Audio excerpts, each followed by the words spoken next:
عم تعملي؟ شو أفتين يعني؟ عم بدرس عربي بكرة عندي سبر. بحياة الله. والله شو أنا هيك إذا أطلع منك كمان يعني. تعي ما بدي. لك تعي احكي لك قصة. تعي احكي لك قصة. بيوم من الأيام ولد رجع من المدرسة على بيته. أول ما دخل من باب البيت كان ماسك ورقة بإيده. رح لعند أمه وأعطاها الورقة وقال لها إنه أستاذ طلب مني إنك تقريها.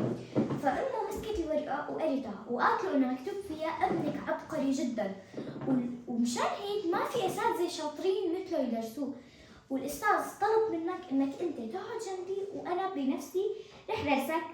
بعد سنين كتير وشقى الأم كتير كبر الولد وأمه توفت. فهو الولد وعم يدور بأغراض أمه لقى جواب المدرس اللي كان بعت له إياه، فهو قرر إنه يقرأ وانصدم حرفياً انصدم من الشيء اللي لقى، لأنه لقى مكتوب إنه ابنك مختل عقلياً، ومشان هيك هو مو مسموح بوجوده بالمدرسة وهو مطرود. الولد دمعت عينه وقد صار يبكي، وهذا الولد هو توماس أديسون. أمه حولته من مختل عقلياً لأكبر علماء العالم وأعظم عالم بالعالم.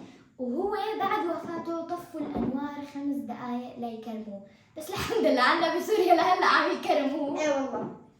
وليش طفى الكهرباء لما توفى؟ لأنه هذا العالم توماس أديسون هو صاحب أعظم اختراع بالتاريخ وهو المصباح. وبس بدنا نقلكم إذا عندكم حلم ضلوا عم تسعوا وراه، لأنه قد ما حاولتوا هو رح يتحقق بإذن الله تعالى، ولا تيأسوا أبدا من أول محاولة. وباي.